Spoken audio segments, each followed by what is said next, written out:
Senhor Jesus, amém? Amém. Vamos dar mais uma linda salva de palmas para o Senhor Jesus?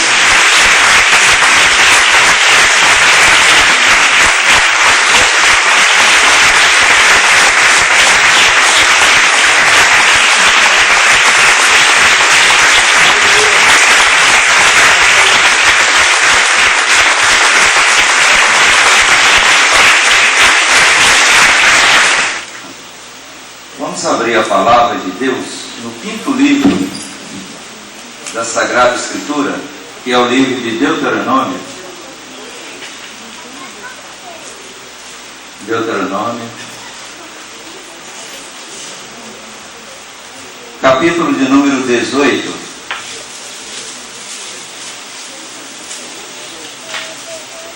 Deuteronômio 18. Versículo 9 até o versículo de número 14.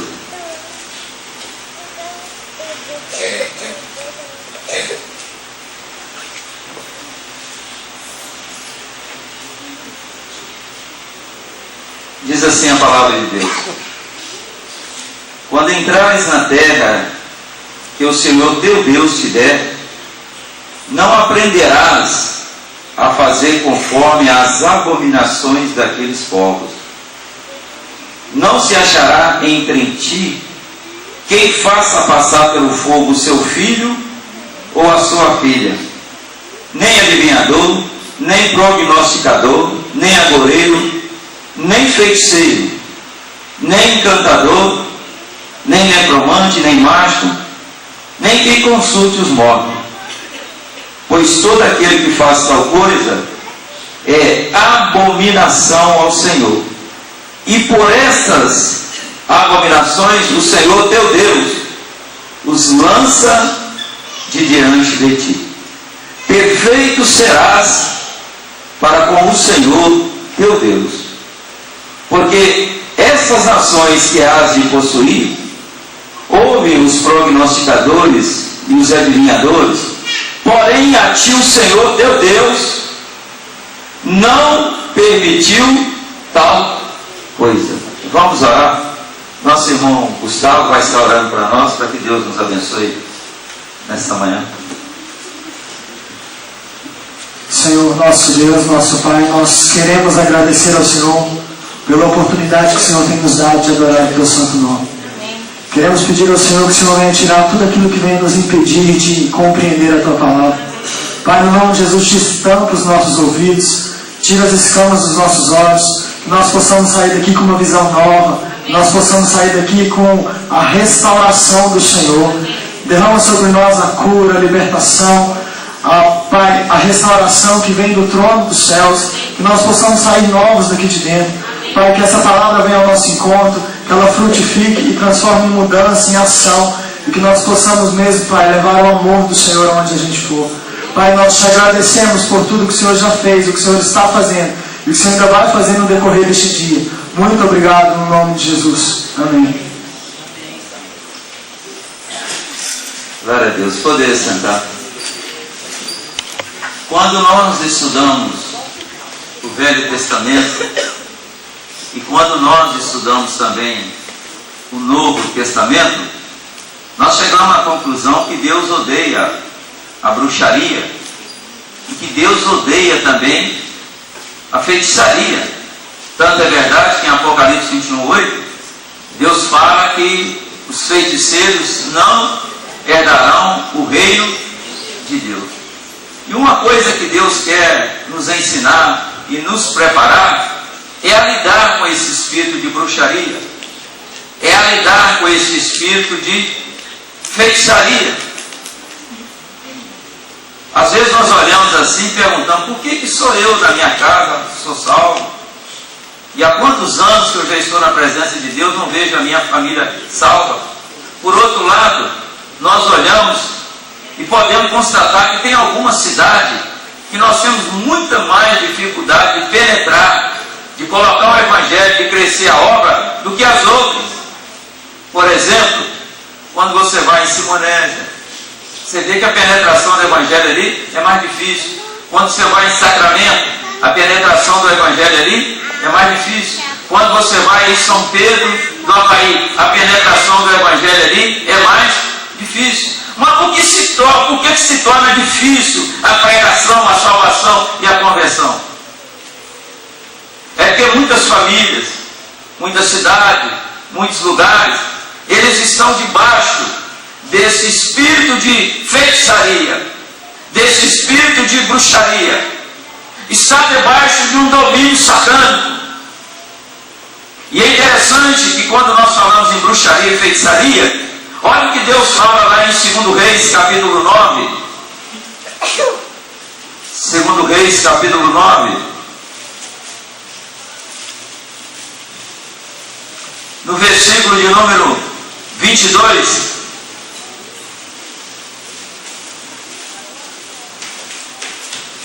Diz assim, 2 Reis 9, 22, diz assim: sucedeu que, vendo Jorão a Jeú, ele perguntou: a paz, Jeú? E ele respondeu: que paz? Enquanto perduram as prostituições de tua mãe Jezabel e as suas muitas feitiçarias.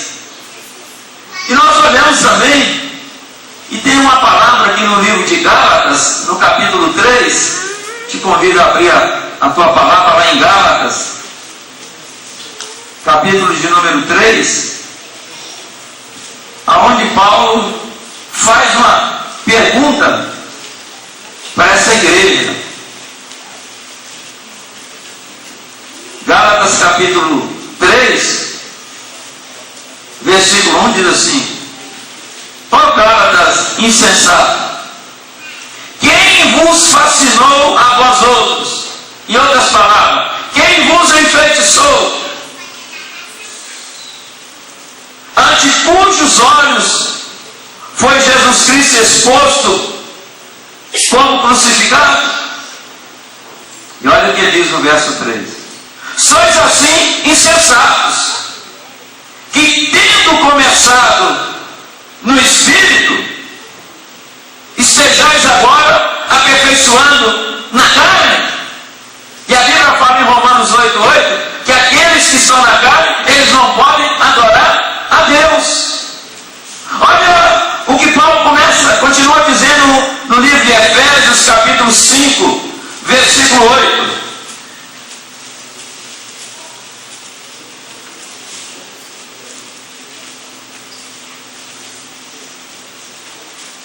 Diz assim: pois outrora erais trevas, porém agora sois luz no Senhor. Andai como filho da luz. Não retroceda, não vem retroceder, não vem voltar a andar como filho das trevas.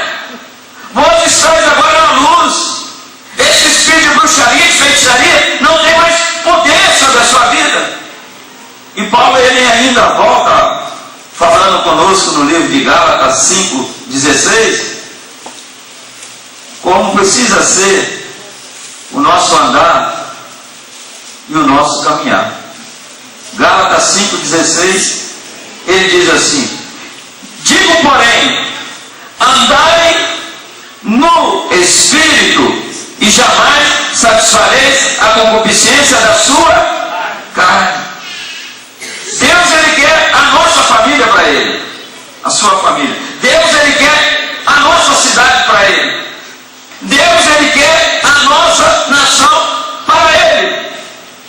Mas todos nós que conhecemos o Senhor, que tivemos um encontro com ele, nós precisamos entender que nós, se quisermos a nossa família, a nossa cidade, a nossa nação salva, liberta, nós temos que confrontar esse espírito de bruxaria, esse espírito de feitiçaria. Quinta-feira, você que esteve aqui no estudo bíblico, você viu que nós estivemos falando sobre aquele profeta velho e aquele profeta novo.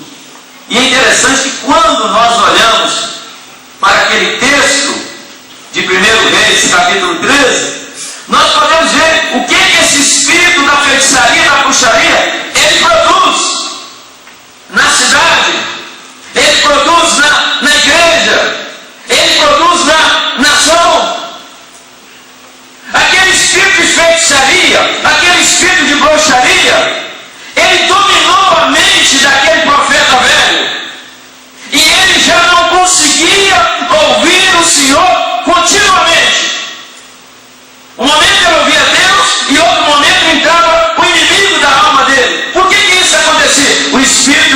feitiçaria.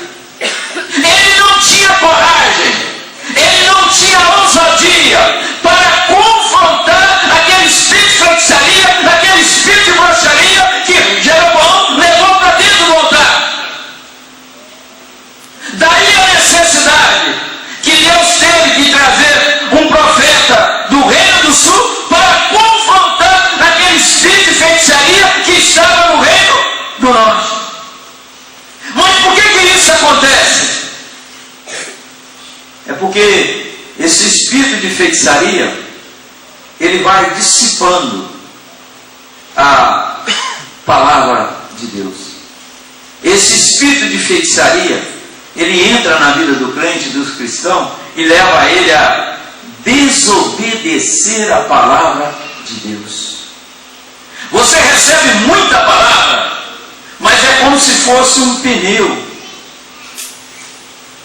Você já prestou atenção quando entra um ferro, quando um pneu começa a vazar? Ele vai soltando o ar devagarinho. O espírito de feitiçaria vai tirando a palavra de você devagarinho. E ele usa um instrumento que ele procura de toda maneira dificultar o seu viver pela fé. E se nós não vivemos pela fé, nós não agradamos a Deus. Hebreus 11:6 diz que sem fé é impossível agradar a Deus. É preciso que haja uma abertura na família. É preciso que haja uma abertura na cidade. É preciso que haja uma abertura na nação, para que Deus possa entrar e operar. E a Bíblia registra a vida de uma mulher que ela deu uma abertura para que Deus entrasse na vida dela, entrasse na cidade e salvasse várias almas naquele lugar, aquela cidade que estava debaixo de um domínio satânico. Abra sua Bíblia, por favor. No Evangelho de João. Evangelho de João. Lá no capítulo de número 4.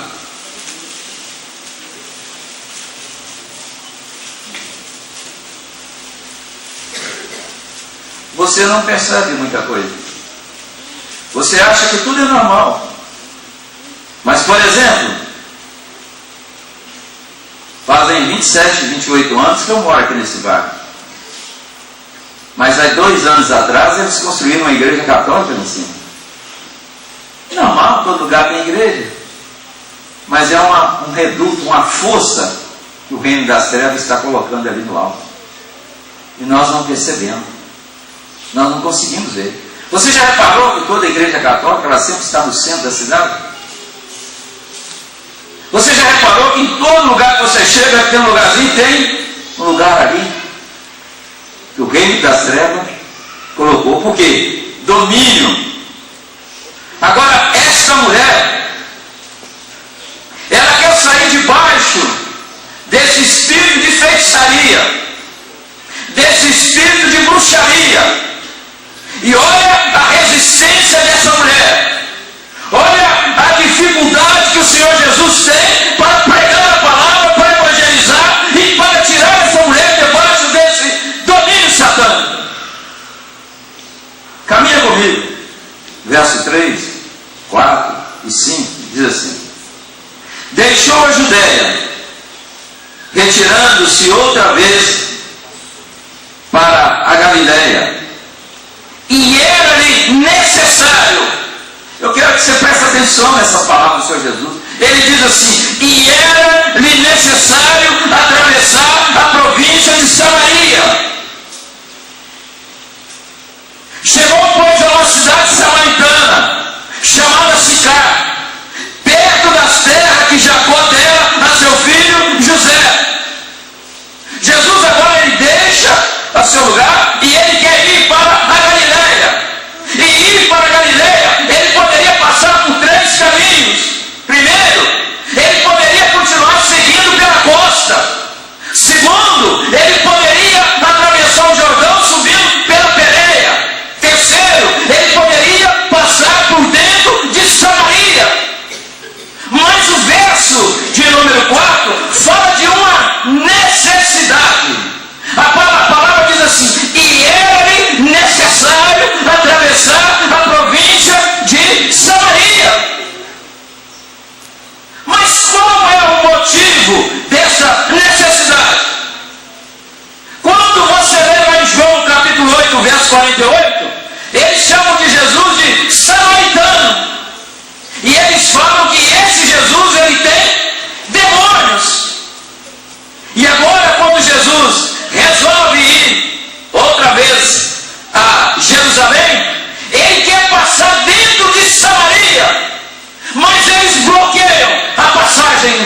do Senhor Jesus. Veja essa passagem comigo lá em Lucas 9.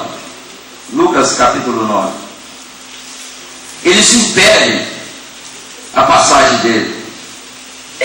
O anjo lá ia levando a resposta para Daniel, mas ele também foi impedido de passar, porque havia uma resistência, um domínio satânico naquela área que o anjo lá ia levar a resposta para Daniel. Lucas 9, 52 a 56. 51 diz assim: e aconteceu que, ao se completar os dias em que devia ele ser assunto ao céu, manifestou no semblante a intrépida resolução de ir para Jerusalém. E enviou mensageiros que o antecedessem. Indo eles, entraram numa aldeia de samaritanos para lhe preparar pousada. Mas não o receberam, porque o aspecto dele era de quem decisivamente ia para Jerusalém. Vendo isto, os discípulos Tiago e João perguntaram: Senhor, quer que mandemos descer fogo do céu para nos consumir? Jesus, porém, voltando-se, os repreendeu e disse: vós não sabeis de que espírito sois, pois o Filho do Homem não veio para destruir as almas dos homens, mas para salvá-las. E seguiram para outra vez. Jesus, agora indo para Jerusalém, ele resolve fazer esse mesmo trajeto que está em João 4. Mas quando ele chega ali na aldeia do samaritano, o samaritano não permitiu ele repousar ali, não permitiu ele passar ali. Aqueles samaritanos que foram criados pelo próprio Senhor Jesus, foram criados pelo Pai, pelo Filho, pelo Espírito Santo, eram criaturas de Deus, mas agora eles estavam impedindo o Filho de Deus passar ali. Tiago e João, Tiago e João, eles se revoltaram. Eles disseram: Senhor, quem é que manda descer fogo do céu e vão consumir o samaritano? Jesus diz: vocês não sabem de que espírito eu sou. E o Espírito do Senhor Jesus é manso, e o Espírito do Senhor Jesus é um espírito de humildade. Agora, quando Jesus vai enviar os 12, está escrito aqui em Mateus 10, Mateus capítulo 10, por favor, verso de número 5, Mateus capítulo 10, versículo de número 5, Mateus 10, verso 5. A esses 12 enviou Jesus, dando-lhes as seguintes instruções: não tomeis rumo aos gentios, nem entreis em cidades de samaritanos. Por que não entrar? Porque há um domínio satânico que impede a palavra de entrar. Há uma cidade que está debaixo do espírito de feitiçaria, debaixo de um espírito de bruxaria, e é esse espírito que domina essa cidade. Eles estão debaixo de uma cobertura satânica. Primeira carta de João 3,8 diz assim: para isso se manifestou o Filho de Deus, para destruir as obras do diabo. Seja na sua casa, seja na sua cidade, seja no seu país, Jesus veio para destruir as obras do diabo. E quando Jesus chega, acaba a festa. Jesus, ele sentiu necessidade de entrar dentro de Jericó, mas dentro de Jericó ele encontrou um homem que estava debaixo desse espírito de feitiçaria.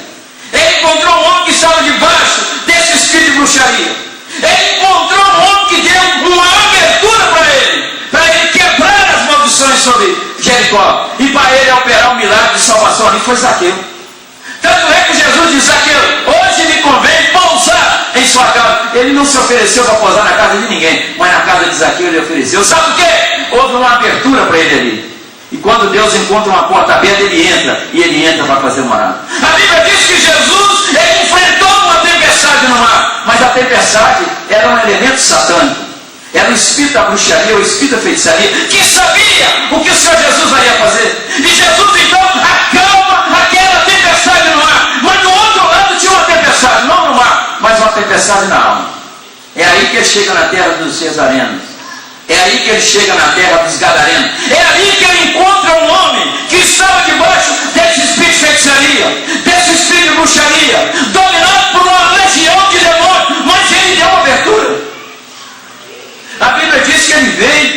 prostrou aos pés do Senhor Jesus e adorou. Eu não conheço ninguém que prostrou aos pés de Jesus e adorou, continuou da mesma maneira.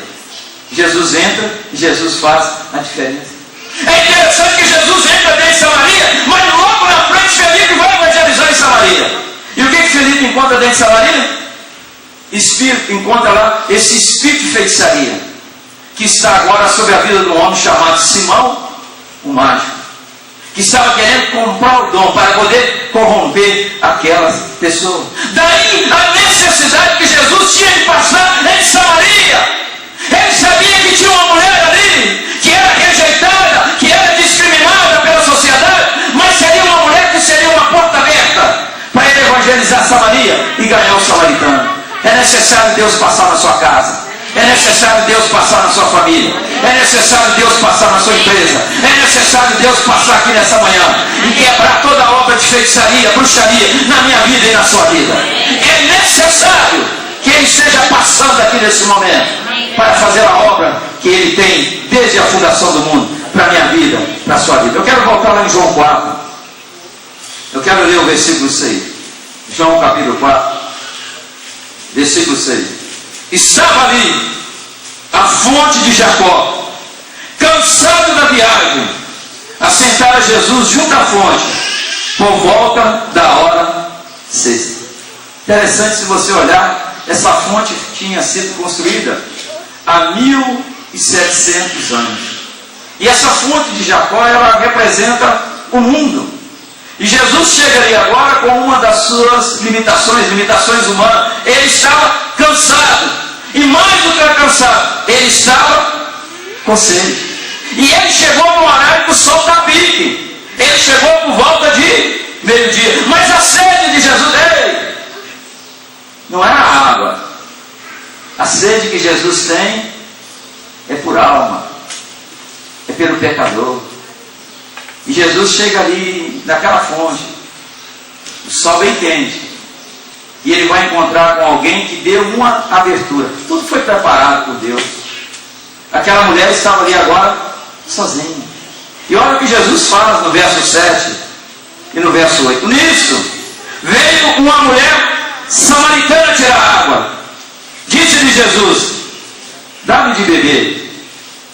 Pois os seus discípulos tinham ido à cidade para comprar alimento. Jesus, ele não faz acepção de pessoas. Se você olhar direitinho, no capítulo 1 ele disse: veio para que eram os seus, mas os seus o rejeitaram. Mas todos que o receberam, deu-lhe o poder de tornarem filhos. Os filhos de Deus estão aqui nessa manhã. Deus me aceitou, Deus te aceitou. Agora, você vê no capítulo 2 que ele vai lá numa festa em Caná da Galileia. Tem muita gente que quer começar o ministério em Jerusalém, mas Jesus, como sendo Filho de Deus, cheio de toda a sabedoria, ele começou lá em Caná da Galileia. Lugar pequenininho, se você cometer um erro é fácil consertar. Lugar que você vai pregar para menos gente. Você vai começar a acostumar com gente. Eu me lembro da minha primeira pregação, estava lembrando ontem à noite. E é interessante, ótimo, que a primeira pregação minha foi lá na Ponta da Aldeia. Quem deu testemunho foi o nosso irmão Geraldo Aleluia, que nós convertemos praticamente juntos. E eu ministrei a palavra à noite, mas com muito medo, com muito cuidado, nunca tinha pregado. E ali eu tive que ir com muita cautela para mim não falar nenhuma besteira. E aí nós vemos Jesus lá na Caná da Galileia, fazendo aquele milagre tremendo, transformando a água em vinho. E é isso que Deus quer fazer nessa manhã aqui, transformar a minha vida, a sua vida, e nos dar sabedoria para confrontar esse espírito da bruxaria. Mas no capítulo 3 ele encontra um intelectual. Eles falam que Jesus é o Jesus dos pobres. E graças a Deus, que podemos ser até pobres, mas quando Jesus entra dentro de nós, entra a maior riqueza que tem sobre a face da terra, que é a palavra de Deus. Ele encontra um intelectual, e esse intelectual é chamado Nicodemos. O tratamento dele com Nicodemos não foi igual à mulher samaritana. Nós somos pessoas diferentes. Deus tem uma maneira de falar comigo, mas Deus tem uma maneira de falar com você. Com Nicodemos ele falou sobre o novo nascimento, mas com a samaritana, no capítulo 4, ele fala com a água, ele fala da água viva. Ele fala de uma água que vai jorrar dentro de nós. E é interessante quando eu fico lendo aqui, lendo esse versículo 6 que fala sobre a fonte de Jacó, eu fico olhando o seguinte: nós não podemos ter medo de investir.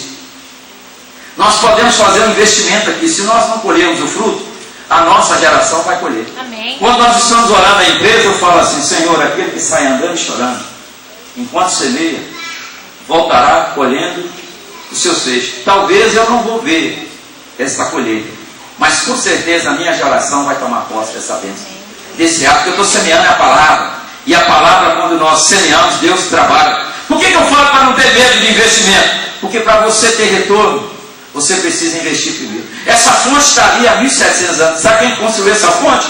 Foi Jacó. Você não imagina a dificuldade que Jacó teve para construir aquela fonte. Por quê? Porque ali tinha calcário. Ali o esforço que ele teve que fazer para atingir a profundidade foi muito grande. E essa fonte de Jacó, ela tem 25 metros de profundidade. Então Jacó investiu. E é interessante que quando nós olhamos a vida de Davi, ele passou por um momento difícil na vida dele. Levaram suas mulheres, queimaram a cidade, levaram seus bens, lá em Ciclague. Mas diz que no meio do caminho ele encontrou um egípcio. E ele quis fazer um investimento na vida desse egípcio. Tinha 3 dias, tinha 3 noites que ele não comia nem bebia. E Davi então deu pão, deu água para ele. Recordou o alento dele. Aquele homem foi levado até Davi. Aquele homem estava sem referencial. Aquele homem havia perdido seu líder, havia deixado para trás. E Davi então pergunta para ele quem ele era. Ele diz: olha, faço parte daquela banda que deu ali contra a cidade de Ziclag. Nós matamos algumas pessoas, levamos as mulheres, levamos as crianças, saqueamos o despojo todo de Davi, levamos as mulheres dele.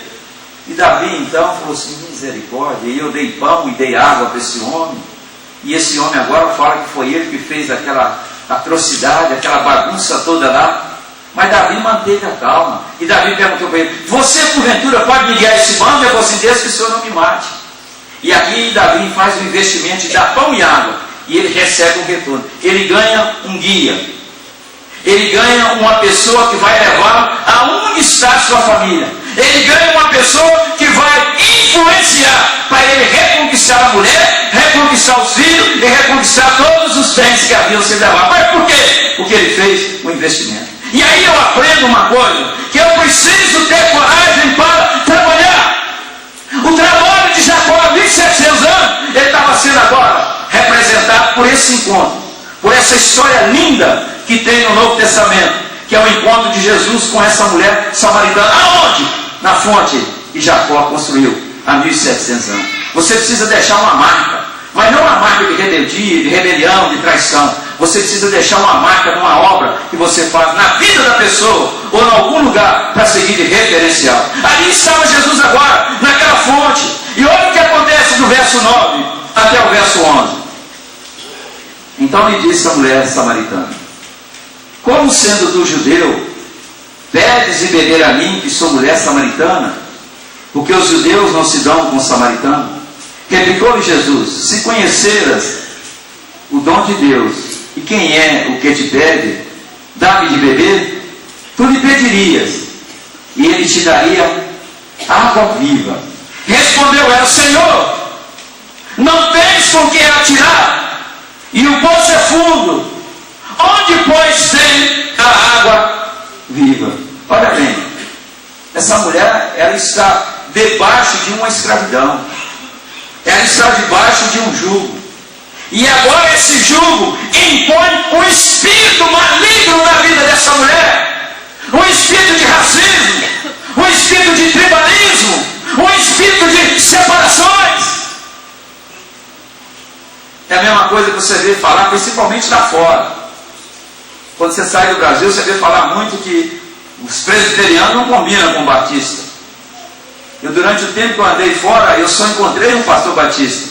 E ele diz assim: como eu queria levar você para pregar na minha igreja. Mas você sabe como que é o batista, né? Você sabe que é fechado. Você sabe que quem prega lá é só quem é batista. Por outro lado, nós encontramos falar que os metodistas, eles não se dão com os anglicanos. E esse espírito de feitiçaria, ele colocou nessa mulher um muro chamado ignorância. E esse muro chamado ignorância leva essa mulher a desconhecer 3 fatos importantíssimos sobre a vida da pessoa do Senhor Jesus. Primeiro, sabia quem era que estava falando com ela. Essa mulher não sabia quem era Jesus. E pode acontecer de você estar dentro da igreja e não conhecer Jesus. Jó diz assim: eu te conhecia e ouvi falar, mas agora os meus olhos... Para você conhecer o Senhor Jesus, você precisa ter uma experiência com Ele.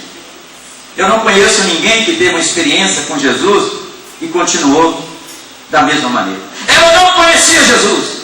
Ela não sabia o que Ele tinha para lhe oferecer. Ela achou que era água. E Jesus tinha muito mais para oferecer para aquela mulher. Terceiro, ela não sabia a maneira que ele iria receber a oferta que ele tinha para ela. Quando ele disse: tenho sede, não é dessa água, é a sede de alma. Ela precisava entender que Jesus estava ali na pessoa do Deus vivo, e o Senhor Deus estava ali simplesmente para oferecer para aquela mulher vida eterna. Jesus estava ali para quebrar aquelas barreiras. Jesus estava ali para romper com toda a escravidão. Jesus estava ali para libertar aquela mulher. E nessa manhã não é diferente. Jesus está aqui para quebrar essas barreiras. Agora essa mulher, na ignorância, ela se levanta diante de seu Jesus e ela coloca 3 barreiras para ele. Primeiro, a barreira racial. Esse jugo do racismo. O senhor sabe que nós não combinamos. O senhor sabe que eu sou samaritana. E o senhor sabe que o senhor é judeu. Nós não combinamos. Mas a Bíblia diz que indo Jesus veio, ele veio para quebrar o muro da separação. Agora não é judeu, não é grego, não é samaritano, mas agora é um corpo de Cristo, aonde todos nós somos irmãos em Cristo Jesus. Deus é o nosso Pai, e é por isso que nós podemos fazer a oração do Pai Nosso. Barreira radical, Jesus veio para quebrar essa barreira racial. Jesus veio para quebrar. Depois ela fala da barreira material. O Senhor não tem com que tirar a água. O Senhor não tem um balde. O Senhor não tem um vaso. O Senhor não tem com que tirar. O Senhor não tem corda. Ei, Deus precisa disso? Precisa não. Está lembrado quando Jeremias foi jogado lá no sistema? Ele estava morrendo, ele não tinha corda também. Ele mandou pegar roupas velhas, mandou amarrar uma camisa na outra, fez daquela camisa uma corda, colocou debaixo da axila e tirou Jeremias da cisterna. Você se lembra quando fala que o oleiro estava ali fazendo a sua obra e chegou o vaso ali e o vaso quebrou? Ele não procurou outro material, ele usou o mesmo material para fazer um vaso novo. Deus não precisou mudar a sua estrutura. Deus colocou um coração novo dentro de você. E o vaso é o mesmo, o barro é o mesmo, mas o que está dentro é diferente, é o Espírito Santo de Deus. E a Bíblia diz que eis que a mão do Senhor, ela não está encolhida para que não possa te salvar, mas a mão de Deus te alcança aonde você estiver. Não tem tamanho de cisterna, não tem tamanho de fonte que a mão de Deus não desça até lá embaixo. Ei!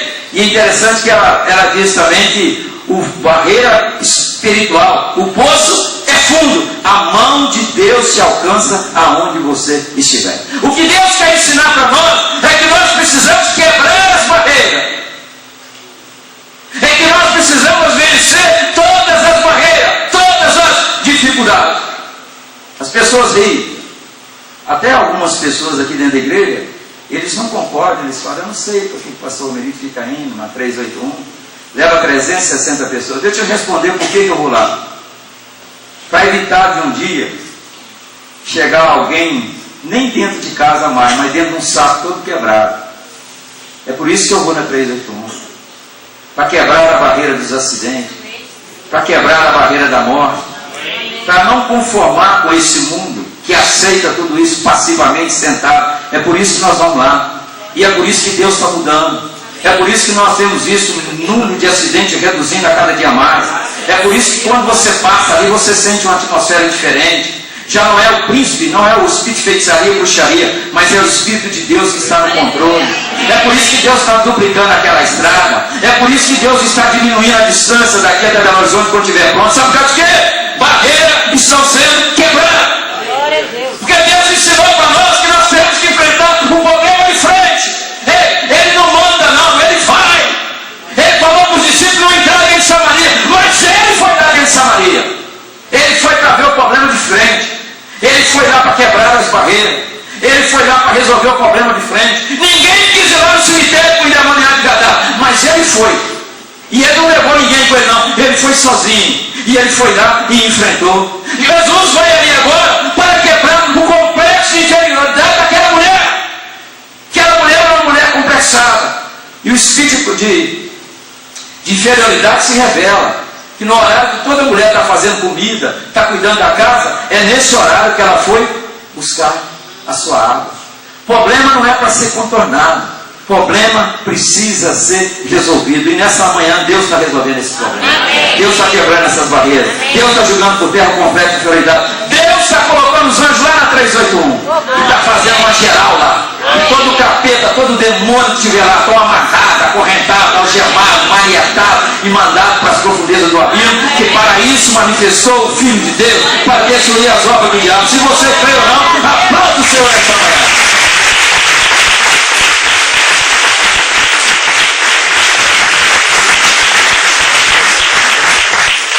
Tem uma ponte lá em Vila Velha.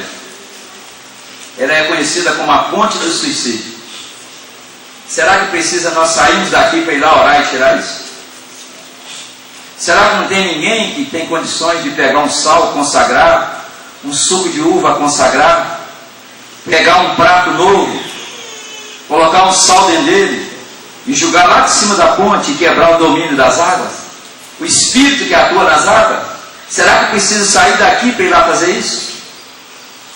Às vezes precisa, porque Deus tem dado muito para nós. E a quem muito é dado, muito é cobrado. Mas nós não ligamos para a cobrança, nós queremos é trabalhar. Verso 12.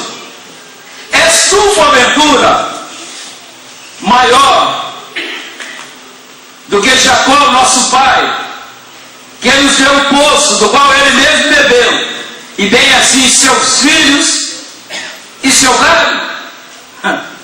Olha o que o espírito de feitiçaria fez com essa mulher.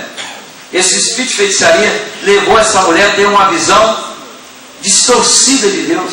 O Senhor é maior do que o nosso pai. Ei, quem que é o seu pai? Quem que ela está falando? Que tipo de pai que essa mulher teve?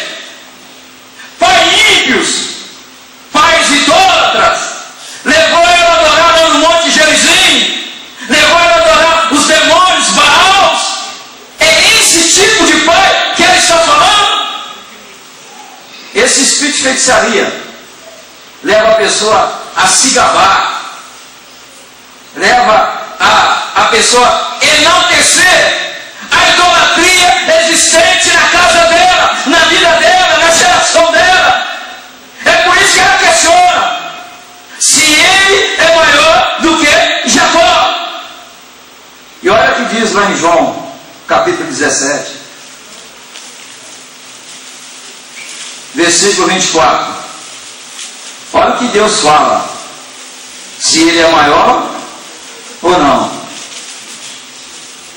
João 17, 24 diz assim: Pai, a minha vontade é que onde eu estou, estejam também comigo os que me deste, para que vejam a minha glória que me conferiste, porque me amaste antes da fundação do mundo. Será que ele é maior que Jacó?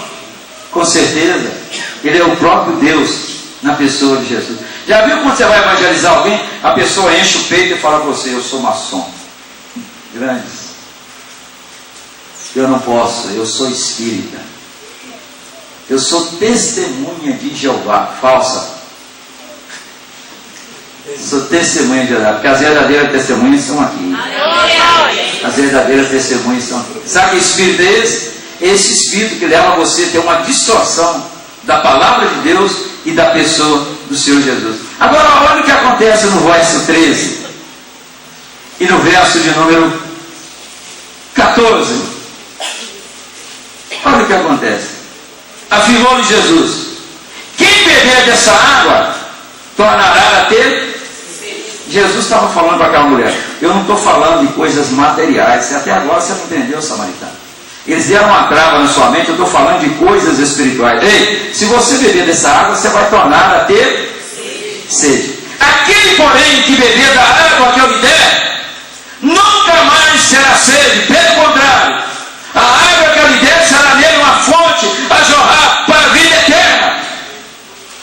despertou a atenção daquela mulher. Disse-lhe a mulher: Senhor, dá-me dessa água, para que eu não mais tenha sede, nem precise vir aqui buscá-la. O espírito de feitiçaria, ele colocou diante dessa mulher, ele criou um muro na vida dessa mulher, chamado muro do egoísmo. Você quer a bênção, mas não quer o abençoador. Você quer o dom, mas você não quer o doador. Olha, você consegue perceber a tolice dessa mulher? Você consegue perceber o que essa mulher fez? Jesus chega, pede água para ela, e ela diz: não vou dar, porque o Senhor é judeu, e eu sou samaritana. Ela se recusa a dar água para o Senhor Jesus. Agora ela, egoisticamente, ela vem e pede da água dele. Olha o que ela diz: Senhor, dá-me dessa água, para que eu não tenha mais sede, nem precise vir aqui para buscar. Sabe o que essa mulher fez hoje? É o que acontece dentro da igreja. Isso que aconteceu na vida dessa mulher, e isso afeta a igreja hoje também. Por quê, pastor Luiz? Porque a pessoa quer a bênção, mas ela não se dispõe a pagar o preço e obedecer àquele que dá a bênção. Quer a bênção, mas não quer obedecer o abençoador. Quer que farei para herdar a vida eterna? Sabe isso? Sei. Então vai, vende tudo que tem, reparte com os pobres e terás um tesouro no céu. Ele fez isso? Não. Ele quer morar no céu, mas ele não quer obedecer a bênção. É por isso que quando nós chegamos para uma reunião de oração, nós só vemos a pessoa recitando as promessas de Deus. O Senhor disse que crendo no Senhor Jesus será salvo tu e tua casa. Eu quero a minha família salva. O Senhor disse que ser tu uma bênção. Eu quero que o Senhor me abençoe, que eu quero ser um canal de bênção. O Senhor disse que a bênção vai me seguir, mas você esquece a primeira parte da promessa. Você apresenta para Deus só a segunda parte, aquilo que te interessa. Você fala assim: eu vou bombardear Deus com as promessas dele, quem sabe ele libera para mim. Mas Deus não age assim. Se ouvires atentamente a voz do Senhor, virão sobre ti. Primeiro você tem que ouvir, você tem que obedecer. Se o meu povo, primeiro você tem que ser povo. Se você não é, precisa ser. Se você foi e abandonou, você precisa voltar. Sujeitai a Deus. E aí vem resistir o diabo e ele se afastar. E é isso que nós temos visto na igreja. Aquela mulher, ela queria o dom, ela queria a água, ela queria saciar a sede, mas ela não queria obedecer o Pai da bênção. Aquela mulher chegou ali movida por uma sede física, mas quando ela sai dali, ela sai saciada pela sua sede espiritual. Por que isso, pastor Meri? Porque no mundo espiritual você tem que aprender uma coisa: primeiro é o espiritual e depois é o material. Buscar em primeiro lugar o reino de Deus, e as outras coisas vos serão acrescentadas. Verso 15 até o verso 18. Disse-lhe a mulher: Senhor, dá-me dessa água, para que eu não tenha mais sede, nem precise vir aqui buscá-la. Disse-lhe Jesus: Ei, vai, chama teu marido e vem cá. Ao que lhe respondeu a mulher: Eu não tenho marido. Replicou-lhe Jesus: Bem disseste, não tenho marido, porque 5 maridos já tivesse, e esse que agora tens não é teu marido. Isso disseste com verdade. Esse espírito de feitiçaria, ele coloca um muro dentro dessa pessoa, um muro que vai aprisionar a pessoa do pecado contínuo, do pecado habitual. Ela se torna prisioneira do pecado. Ela quer sair, mas ela não consegue. Olha, essa mulher, Jesus perguntou para ela: aonde está o seu marido? O que Jesus quer com isso? Se ele está evangelizando aquela mulher, a primeira coisa que Jesus quer é gerar no coração daquela mulher convicção de pecado. Porque se nós formos olhar a chave do céu, são 5. Mas a chave principal do céu é a chave do arrependimento. A mensagem de João Batista E a mensagem de Jesus era em cima dessa chave. O reino de Deus está próximo. Arrependei-vos e crede no Evangelho, porque é chegado o reino de Deus. Arrependimento. Essa mulher pode ter perdido 5 maridos, e ela ficou viúva, e agora ela estava com o marido que era dela. Essa mulher, ela sobreviveu a 5 casamentos. E quem sobrevive a 5 casamentos é capaz de escrever 6 livros. Como é que é? Pessoa que consegue sobreviver a 5 casamentos, ela tem condições de escrever 6 livros. Então, só pode me explicar? Posso. Ela pode escrever o primeiro livro falando do primeiro casamento, o segundo falando do segundo, o terceiro, o quarto. E o 6º, ela pode fazer um livro para falar como que ela conseguiu sobreviver a esses casamentos. Ela pode escrever falando como que ela conseguiu dar volta por cima, reverter o quadro desses casamentos. E é interessante que quando Jesus fala, aonde está o seu marido? Jesus, ele preocupa com a família. Ele diz assim, olha, são 5 filhos, são 5 pais diferentes. Então esses filhos só têm referencial de mãe. E filho precisa ter referencial de pai e de mãe. Senão ele vai crescer com uma distorção. A maneira que o filho trata a esposa é a mesma maneira que vê o pai tratando a mãe. Quando você tem um pai carinhoso que chega em casa, dá um beijo na esposa, quando o filho casa, ele lembra disso. Se ele é um pai que espanta os filhos, quando ele casa, ele diz, aí eu apanhei demais, eu não vou fazer igual meu pai fez. Porque ele tem um referencial, mesmo que seja um referencial negativo, mas ele tem um referencial. Agora que as meninas estavam crescendo sem esse referencial, sem o referencial de pai, sem ter uma casa, sem ter um lar sólido. Isso também acontece na igreja. Essa mulher, se dependesse dela, ela ia sair de fininho. Ela não iria confessar os pecados dela para o Senhor Jesus. Nós na igreja não somos diferentes. Nós encobrimos os nossos pecados. Será que tem alguém aqui que não tem pecado? O que nós precisamos é aprender a confessar os nossos pecados. E a igreja de hoje, a igreja atual, ela não sabe o que é arrependimento e ela não sabe o que é confissão de pecado.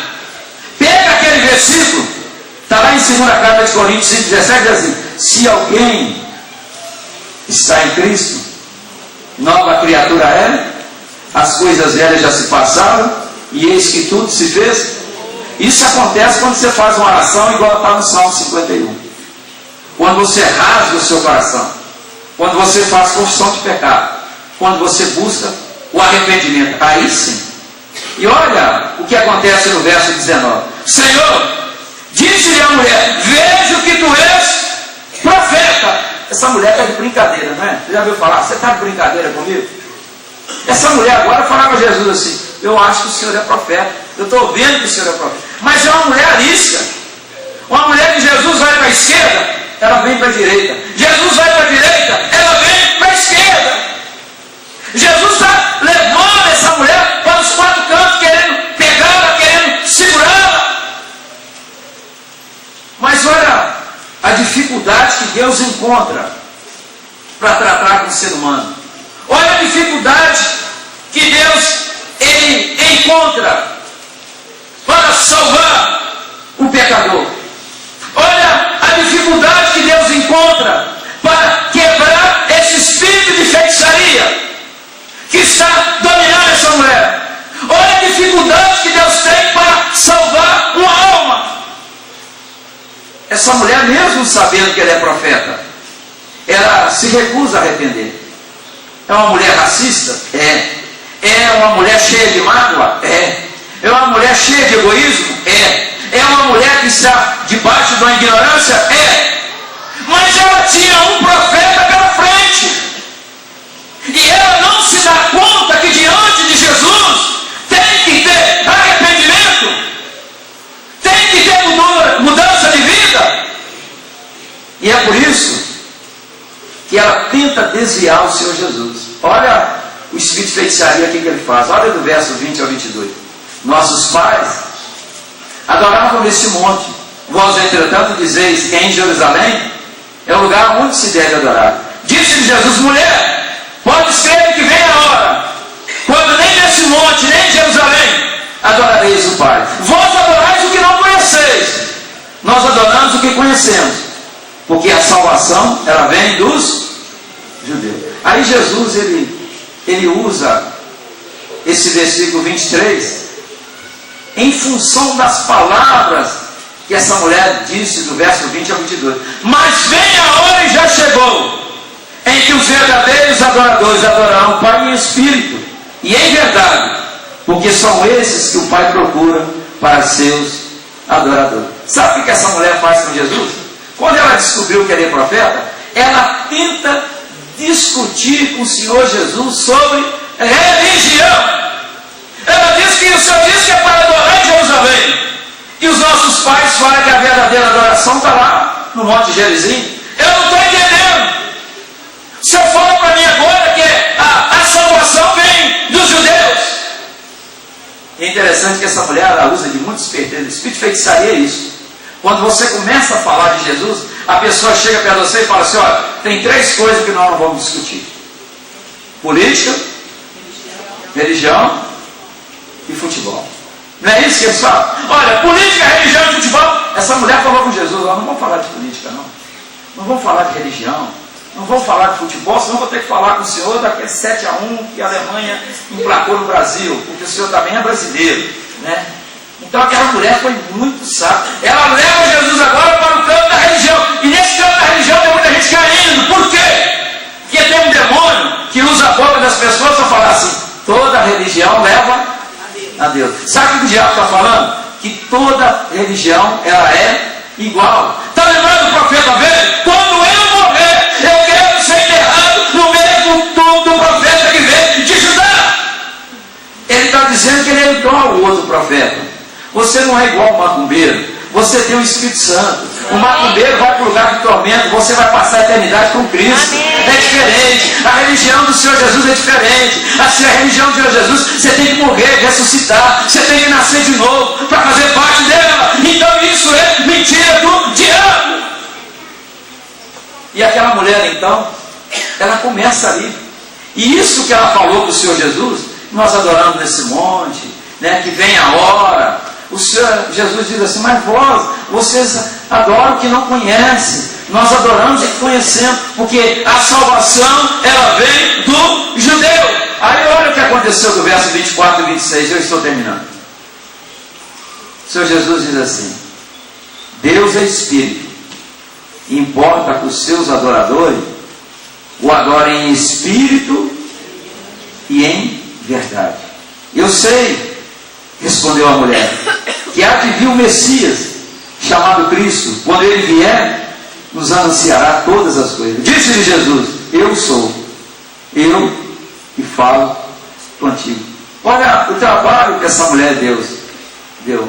Essa mulher, ela tinha uma teologia própria, a teologia do samaritano, uma teologia errada.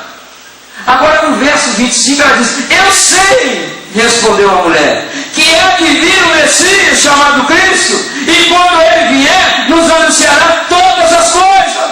Se você sabe por que você vive dessa maneira, se você sabe por que você não muda, é isso que Jesus estava falando para essa mulher.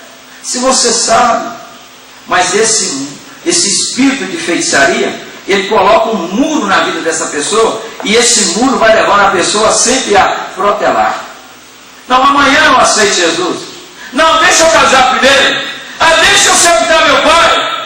Deixa eu ir em casa fazer uma festa de despedida. Depois eu sigo o Senhor. Esse espírito, quando eu crescer, quando eu casar, quando o pastor mudar. Mas isso tudo é que a pessoa está sendo escravizada pelo espírito de feitiçaria. Pastor, o senhor pode deixar alguma coisa aqui para me ajudar a quebrar esse espírito de feitiçaria? 3 coisas importantes. Primeiro, você tem que aprender que quando você prega, quando você ensina, quando você evangeliza, esse espírito de feitiçaria, ele trabalha na vida da pessoa com uma lei chamada lei do retorno diminuído. O que é isso, pastor? Lei do retorno diminuído. Você prega, você prega, você prega. Você ensina, você ensina, você ensina. Mas você vê o quê? Pouca mudança. A pessoa está dentro da igreja, mas ainda continua vivendo como um mundano. O vestir dessa pessoa não é um vestir que glorifica e exalta o nome do Senhor. Você vê pouca transformação. Você vê pouca justiça. Você vê pouca santidade na igreja. Por causa de quê? Esse espírito de feitiçaria, ele leva a ter um retorno diminuído.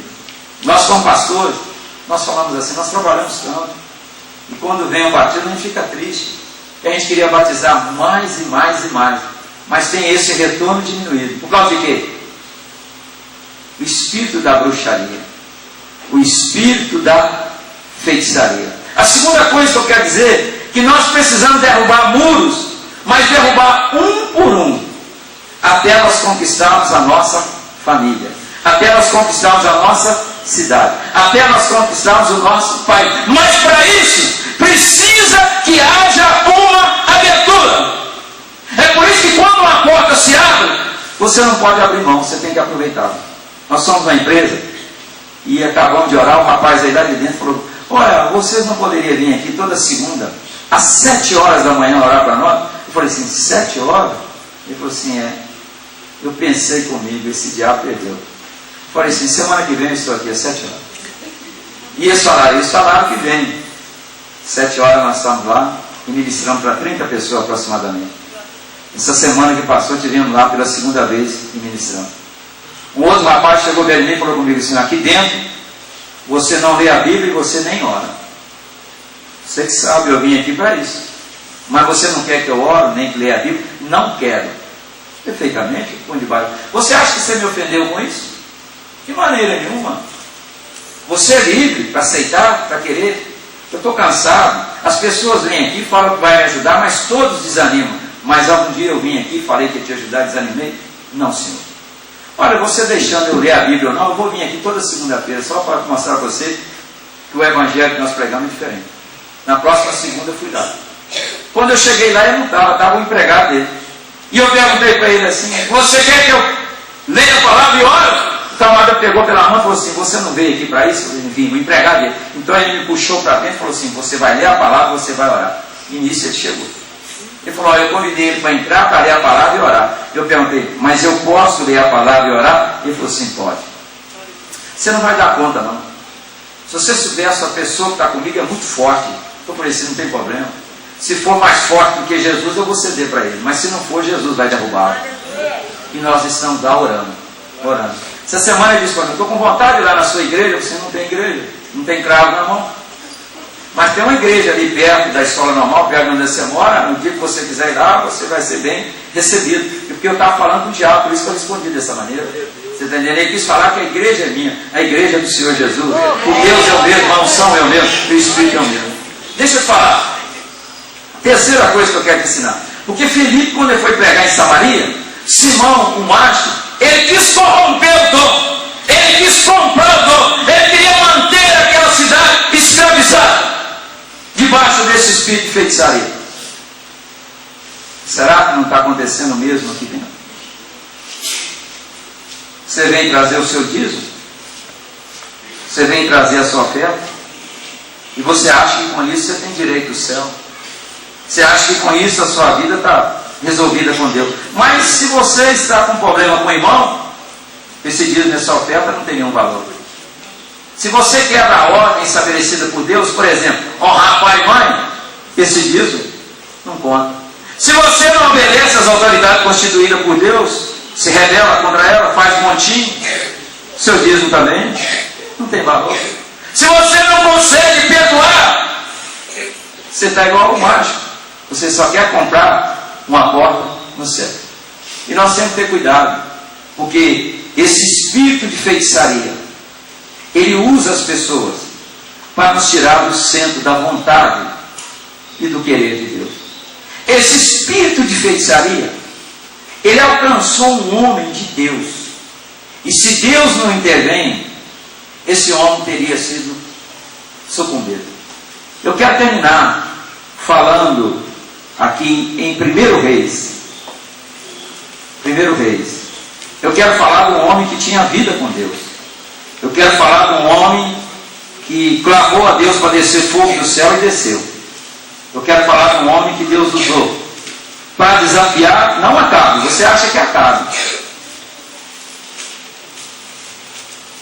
mas para desafiar Jezabel. Porque Jezabel, ela tinha muito poder. E de onde vinha o poder de Jezabel? Do espírito de feitiçaria. Está lembrado lá em 1 Reis, que nós lemos, 9:22? Jezabel e as suas muitas feitiçarias. Abra sua Bíblia em 1 Reis 19. Eu estou terminando. A mulher samaritana, ela abandonou o cântaro. Ela foi lá em Samaria e falou o que Jesus havia falado a respeito dela. Os samaritanos vieram, passaram 3 dias com Jesus, e depois eles voltaram para casa e falaram: já não é pelo que ela disse, mas porque verdadeiramente nós vemos e cremos que Jesus é o Salvador do mundo. Houve uma abertura, e através daquela mulher Jesus ganhou o samaritano, e Felipe depois foi lá colher os filhos. 1 Reis 19, verso 1 e 2 diz assim: Acabe fez saber a Jezabel tudo quanto Elias havia feito, e como matar todos os profetas à espada. Então Jezabel mandou o mensageiro Elias a dizer-lhe: façam-me os deuses como lhes aprouver, se amanhã, a essas horas, não fizer eu a tua vida como fizeste a cada um deles. Esse homem que mandou descer fogo do céu, esse homem que fez todo mundo descer, falando que só o Senhor é Deus, agora Jezabel fala que vai cortar a cabeça dele. E quando Jezabel fala que vai cortar a cabeça dele, ele foge. Mas ele foge por causa de quê? Ele foge por medo. Medo de perder a vida. Medo de ser destruído por Jezabel. Mas você veja bem como que Deus é poderoso. Deus usa esse mesmo Elias para dar uma palavra de juízo contra Jezabel. Deus usa esse mesmo profeta para colocar na boca dele uma palavra, decretando o fim de Jezabel, o fim do espírito de feitiçaria, o fim do espírito de bruxaria. Dá uma olhada comigo, capítulo 15. Capítulo 15. Até o capítulo de número 17. Versículo 15 a 17. 1 Reis 19. 1 Reis 19. Verso 15 a 17. Disse-lhe o Senhor: vai, volta ao teu caminho para o deserto de Damasco, e chegando lá, unge a Azael rei sobre a Síria. A Jeú, filho de Nize, ungirás rei sobre Israel. E também Eliseu, filho de Safate, de Abel-Meola, ungirás profeta em teu lugar. Agora, abra o ouvido, Elias. Quem escapar da espada de Azael, Jeú o matará. Quem escapar a espada de Jeú, Eliseu o matará. Ele estava falando com a receita de quem? Jezabel. Eu já escolhi 3 pessoas para destruir Jezabel: Azael, Jeú e Eliseu. Agora você vai e unge essas 3 pessoas. Depois que você ungir, o seu ministério está encerrado aqui na terra. Agora eu te faço uma pergunta: Elias cumpriu o que Deus determinou para ele? Eu te respondo: não. Ele não ungiu Azael, ele não ungiu Jeú. E por que ele não ungiu? A resposta é fácil. Volta, segue com a sua Bíblia em 2 Reis, capítulo 9.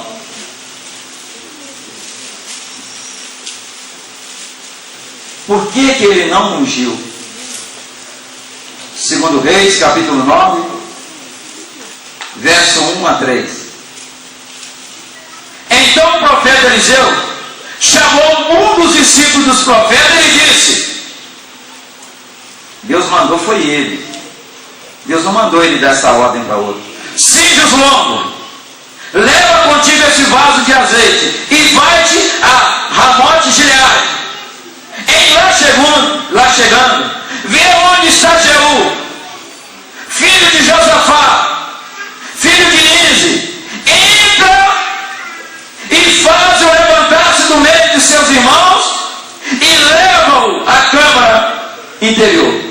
Toma um vaso de azeite, derrama-lhe sobre a cabeça e diz: assim diz o Senhor, ungi-te rei sobre Israel.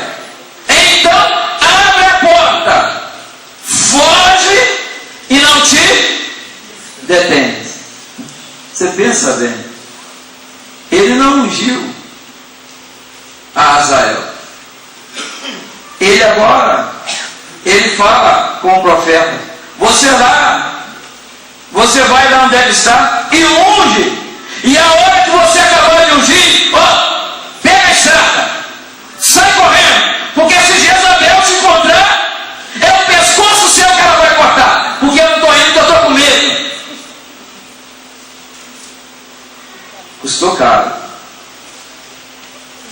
Custou caro para Elias.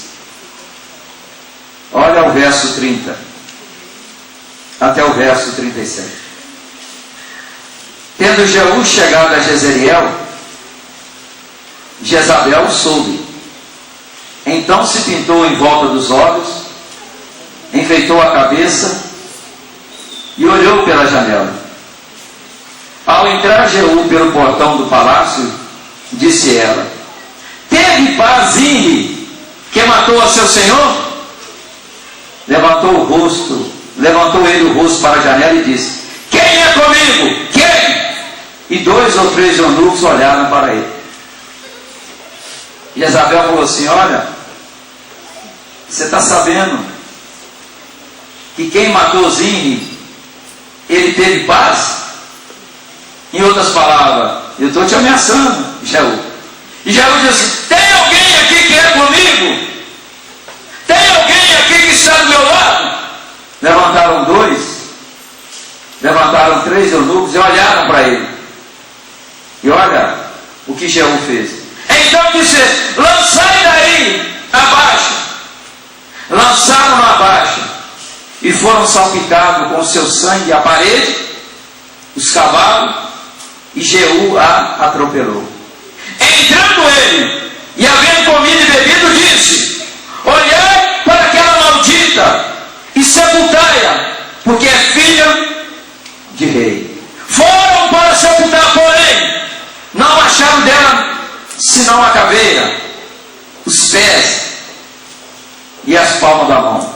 Olha o que sobrou dessa mulher. Estava debaixo de um espírito de feitiçaria. Essa mulher falou que ia passar a espada na cabeça de Jeú. Mas quando Deus chama um homem, ele é o seu advogado, ele defende, ele protege. Amém. Acharam a caveira, os pés e as mãos. Então voltaram e lhe fizeram saber, e ele disse: essa é a palavra do Senhor, que falou por intermédio de Elias, o tesbita, seu servo, dizendo: no campo de Jezreel os cães comerão a carne de Jezabel. O cadáver de Jezabel será como esterco sobre o campo da herdade de Jezreel, de maneira que já não dirão: esta é Jezabel. E é interessante que aquilo que era para Elias fazer, quem fez foi Jeú. Elias não ungiu Azael, Elias não ungiu Jeú. É por isso que agora, lá no Monte da Transfiguração, ele aparece juntamente com Moisés. Mas um dos motivos dessa aparição é que Jesus queria saber o que aconteceu. Porque se ele tivesse cumprido a ordem do Senhor, ele não teria saído mais cedo da terra. Se ele tivesse cumprido a ordem do Senhor, era Azael que iria matar Jezabel e não Jeú. E é interessante que agora ele é recolhido mais cedo. E com Jezabel aqui agora, está caindo por terra também o espírito de feitiçaria que estava dominando sobre aquele lugar. Só tem uma maneira de nós confrontarmos esse espírito. Porque Jezabel, ela não aceita unções. Você pode ser evangelista, mestre, apóstolo, pastor. A única coisa que Jezabel recua é diante de um homem que vive, anda e caminha na presença de Deus. E quando nós fazemos isso, Deus nos dá autoridade para nós quebrarmos esse espírito de feitiçaria. E é isso que Deus quer fazer nessa manhã. Eu quero que você feche os seus olhos. E eu quero que você comece a olhar agora para dentro da sua casa.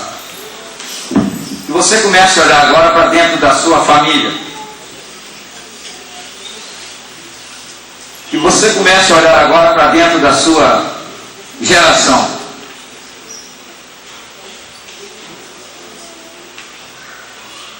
As dificuldades. E eu acho que esse momento agora é um momento que nós precisamos orar, confessarmos os nossos pecados, pedir perdão a Deus, para que Ele nos dê autoridade para confrontar dentro da nossa casa, dentro da nossa família, dentro da nossa cidade, dentro do nosso país, esse espírito de bruxaria, esse espírito de feitiçaria. Para isso acontecer, é preciso que alguém dê uma abertura para o Senhor Jesus entrar. Talvez você diz que é uma nova criatura. As coisas velhas já se passaram e eis que tudo se fez novo. Eu quero crer. Mas se é uma nova criatura, por que você ainda vive como um mundano? Se é uma nova criatura, por que essas atitudes não refletem isso? Se é uma nova criatura, precisa ser guiado pelo Espírito. Andeis no Espírito.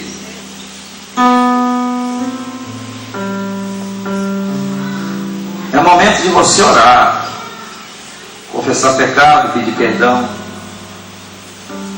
É pedir a Deus para quebrar essa barreira. A barreira do racismo, a barreira material, a barreira espiritual. Hoje é dia de Deus quebrar, e Ele já está quebrando essas barreiras. Esse espírito também de ignorância, esse espírito de ignorância, ele neutraliza a fé. Esse espírito de ignorância é um elemento satânico. Segunda carta aos Coríntios 4:4 diz que é um elemento satânico. Esse espírito de ignorância impede o seu viver pela fé. Se você não consegue viver pela fé, você não consegue agradar a Deus. Você quer receber a água, mas você não quer o doador. Você quer a bênção, mas você não quer o abençoador. Você está sempre protelando. Amanhã eu peço perdão, amanhã eu conserto a minha vida, amanhã eu mudo. Você está vivendo no futuro. Você está esquecendo de viver o presente. Você está escravizado. Você está escravizado com o seu passado, ou você está escravizado com o seu futuro. Mas o presente hoje é mudança, é transformação. Você não quer dar a água, mas quando você viu vantagem na água, você quis. Você está pensando que com o seu dízimo, com a sua oferta, você compra um lugar no céu. Não tem lugar para pessoas assim. É quebrantamento. É estar em Cristo Jesus. Esse espírito da feitiçaria é um espírito que dominava. E Elias teve que confrontar esse espírito. Jezabel teve que cair por terra. Lá na igreja de Tiatira, ela estava induzindo as pessoas ao pecado. E é ela que espírito maligno, todo espírito satânico, todo demônio, toda entidade que está por trás da feitiçaria e da bruxaria, eles estão amarrados, acorrentados, algemados, manietados e mandados para as profundezas do abismo sem direito de retorno. Deus, Ele quer que você olhe para dentro de você. A pergunta que Ele fez para aquela mulher é uma pergunta que Ele faz para nós hoje. Onde está o teu marido?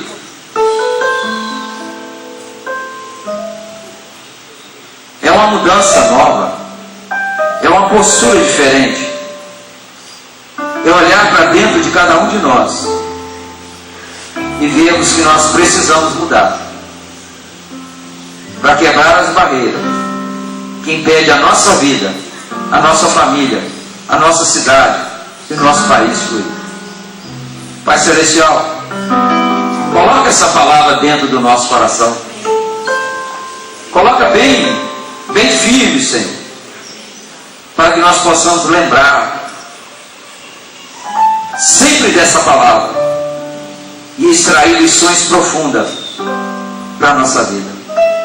Aquela mulher não conhecia o Senhor, ela não sabia o que o Senhor tinha para ela, ela não sabia que o Senhor tinha um presente, uma coroa de justiça reservada para todos aqueles que amam e aguardam a sua vida. Aquela mulher não sabia que através da vida dela uma cidade se renderia aos pés do Senhor. Nessa manhã, Senhor, nós queremos ser canal de bênção para que a nossa família encontre o Senhor. Nós queremos ser canal de bênção para que a nossa cidade seja mudada. Nós queremos ser canal de bênção para ver o nosso país abençoado. Senhor, nós damos toda a abertura ao Teu Espírito para trabalhar dentro de nós e para trabalhar em nós. O Senhor é tudo na nossa vida. E nessa manhã nós saímos daqui aprendendo um pouco mais. E não só aprender, nós queremos viver esse aprendizado. Aquilo que nós ofertamos aqui nesse altar, a motivação nossa é uma só: é obedecer a Tua palavra e ser participante desse projeto de salvação sobre a face da terra. Nós colocamos aqui e o resultado nós deixamos nas mãos do Senhor. Mas abre os nossos olhos nessa manhã, como o Senhor abriu. O Senhor tirou aquela mulher debaixo de um domínio satânico. O Senhor quebrou uma fortaleza. E nessa manhã quebra a fortaleza da incredulidade, da religiosidade, da tradição religiosa, da ignorância espiritual na minha vida e na nossa vida. Abra os nossos olhos, tira toda a escama, tira toda a viseira. O Senhor diz: vocês não querem ir? E Pedro diz: para onde iremos? Só tu tens palavra de vida eterna. É esse que nós buscamos, é esse que nós seguimos. O Senhor diz: quem crê em mim, como diz as Escrituras, do seu interior fluirão rios de água viva. Aquela mulher, ela não precisava mais buscar água, ela tinha um rio de água viva fluindo dentro dela. E você vai sair daqui nessa manhã como esse rio de água viva fluindo dentro de você. Talvez você esteja buscando a água material, mas o que Deus te deu nessa manhã é muito mais. É a água espiritual.